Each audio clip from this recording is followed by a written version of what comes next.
Are you the strong one? The one who is always holding it together, who's there for everybody when your friends, when your work team members, when your family are in crisis, you are the one they turn to first. If you are, you may be unaware of some of the hidden costs of being the strong one. There may be a weight on you that you're not even aware of. And that's what I want to dive into today, as well as how to put that weight down.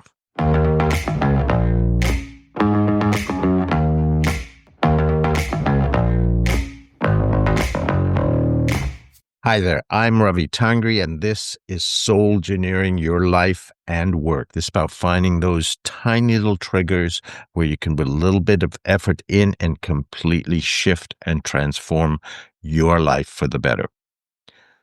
Years ago, I was really sick. I mean, fever, cough, you name it.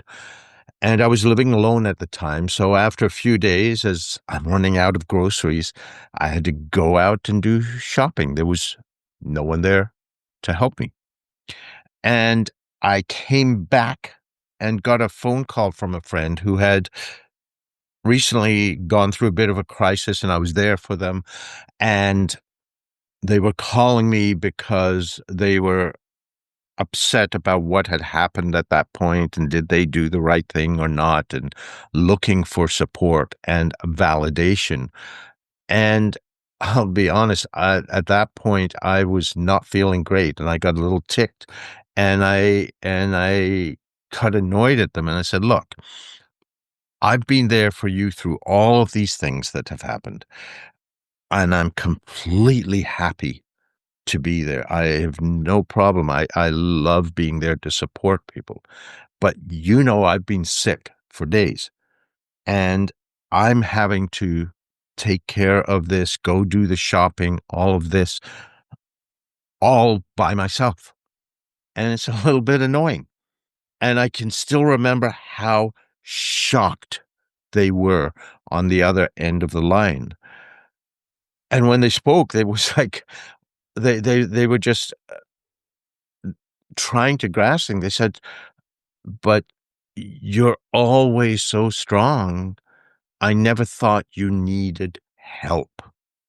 You've never asked, and you are always able to deal with things no matter what happens, no matter what's happening with you. You're the one who's always there, rock steady on the ground. And they just did not conceive that I could ever need or want any help. And that was really an enlightening conversation for me because number one, I realized that this was the image I had put out. But number two, I also realized that I had perhaps stopped people from supporting me because I thought I should be able to do it all. And being the strong one had become part of my identity. And so, in a way, I had blocked them and held them at bay when people had wanted to reach out, and I had not welcomed them. And my energy basically said, do not reach out. I don't need you. And people read that energy. I didn't know I was doing that. But you know what? It doesn't matter how strong you are. Every one of us at some points needs a soft place to land, whether it's a friend, family member, lover, where you can just take for a little while the burdens of the world off your shoulders and just have that soft place to land where you are just supported, just for a little while. And yet, if you're the strong one, I'm willing to bet that you don't allow that to happen because most people I've found who are the strong one don't. And so to find out what's going on here, you've got to start to look at what's going on beneath the surface. Culturally, it can be something that you're expected to hold things together. You can take that on as your identity and always put others before yourself. that you become the second fiddle because you're the one looking after everyone else. But the thing is, what looks like strength on the outside can hide some things on the inside. It can hide an ever growing exhaustion. It can hide loneliness because you know what? If you're the strong one, those times when you need help, you want the support, you're on your own. They are not there for you, whether it's because they're not able to or whether you've prevented them or blocked them from coming to you. And because of that, there can also be a sense of disconnection because while you're maybe around friends and family and colleagues, they don't know that side of you that needs support as well. And you know theirs because you're helping them. So, what are some of the hidden costs that come with being the strong one? Well, first and foremost, it's an energy drain. You're carrying everybody else, so there's nothing left for you. You have no time to recharge because you've got to look after yourself because no one else is looking after you. Plus, you're looking after them and supporting them. So you have no time to recharge, replenish yourself. So it's like a slow drain. It's like a slow leak that gets worse and worse and worse. You won't notice it at first, but then it starts to build and build and build. You can lose clarity. You're so focused on others that you start to lose track of your own path. You are so used to putting the things you want on the back burner so that you can support and be there for others.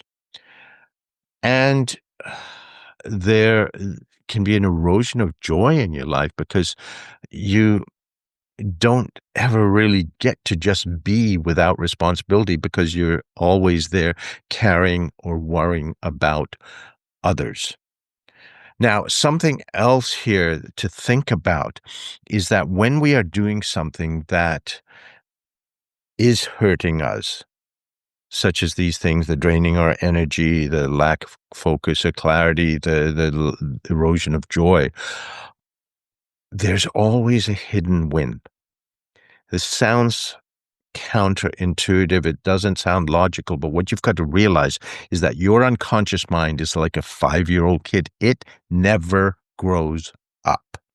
Okay, so it's trying to do the best it can to help you as a 5-year-old kid dealing with your adult situations. So somehow, if you are keeping people at bay, if you are not allowing them in to support you, if you're not letting the support in, maybe sometime in the past you let someone support you and they let you down and it hurt a lot. Maybe before when you were working with others, when you asked people for help, they just didn't show up. They promised but never showed. I don't know. But if those things happen, your unconscious mind is going, oh, I'm never going to let that happen again. So I'm not going to let anyone come close. I'm not going to count on them. I don't know what it is, but there's always a hidden win that your unconscious mind is trying to help you by keeping support, by keeping people at bay. And so part of it is you are the strong one. You're doing it all yourself. You don't have to depend on others. There's a hidden win to that.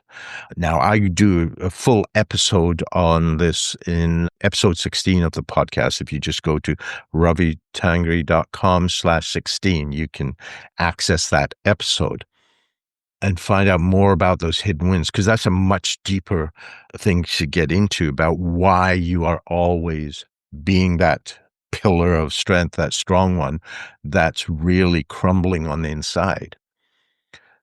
Something else that incident when I was sick awakened me to is how we actually do hold people away. I realized that I did not ask for help. I realized that I probably push people away when they offered. It's like, no, no, I can handle that because I thought I was always supposed to handle things. I was supposed to have it all together.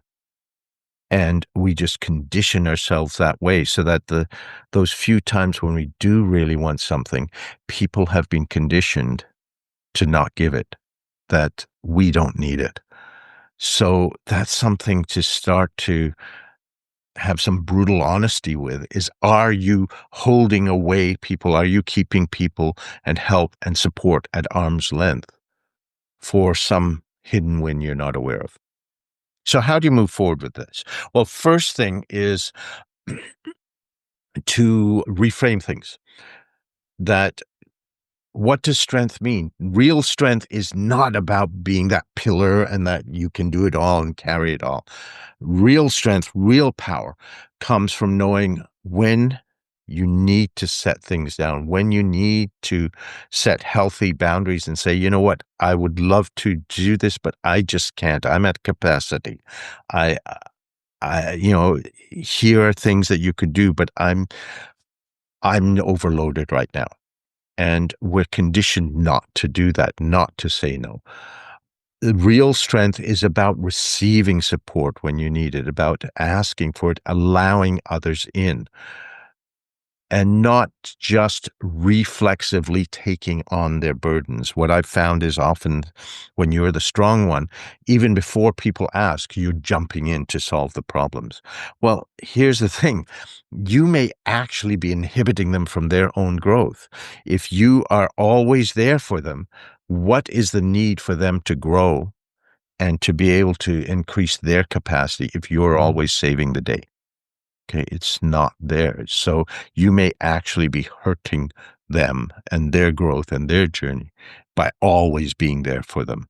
Sometimes people have to make the mistakes, fall, stumble, bruise their shins, and then they learn and grow. I mean, that's one of the toughest lessons as a parent is to let them make their mistakes and learn and grow and trust that you've given them the tools that they need to be able to come through it. And it is so amazing when they do. It's so incredible when they do. So that's the first thing is start to reframe. What does strength mean? Why am I believing it's this way? And what else could it be? But let's look at some practical steps. So let's look at some small things that you could do. A couple of things are, first of all, micro asks to ask one small thing this week that you can ask someone else to take care of. It could be a household task. It could be something at work. It could be something with your friends. If you all go out and you're the one that always makes the reservations and the arrangements, you ask someone else, say, look, I've got a lot on my plate this week. Can you set this up? So just one small micro ask and notice what it feels like to be able to let that go and share the load and to be able to receive that support. And then, next week, do one more and so on.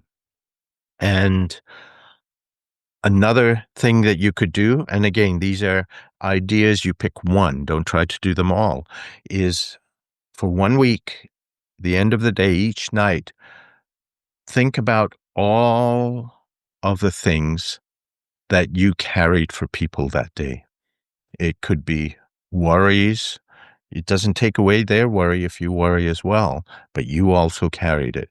It could be tasks. It could be decisions. It could be whatever.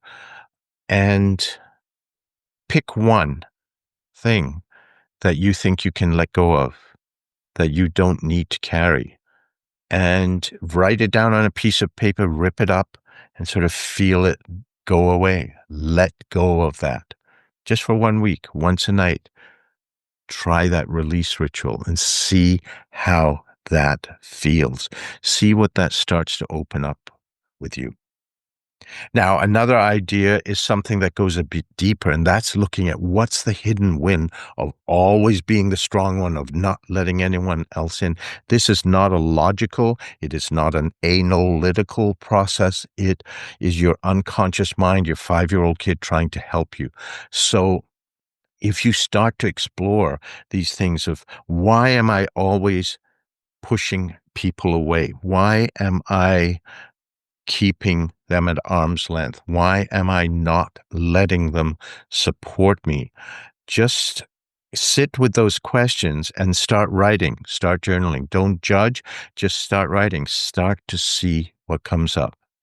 Now, this is a challenging thing with the hidden wins. You might be able to find some yourself, but it is not always an easy thing to find your hidden wins. This is where you may need some professional support with coaching or counseling to help you defuse those internal practices that are trying to protect you but actually doing a lot of harm. If you'd like, if you've got some frustrations with this being the strong one all the time and how you don't get support, there may be something I might be able to do with you with the breakthrough coaching that I do. Please feel free to reach out and book a free virtual coffee with me, and we can chat to see if there's something I can do at callravi.com.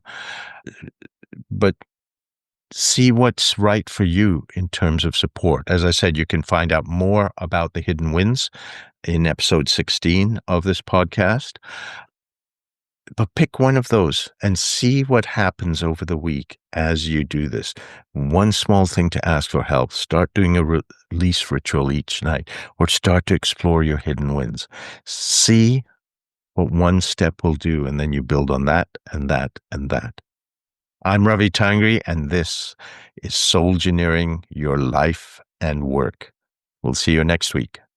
I got the energy, it's all I need.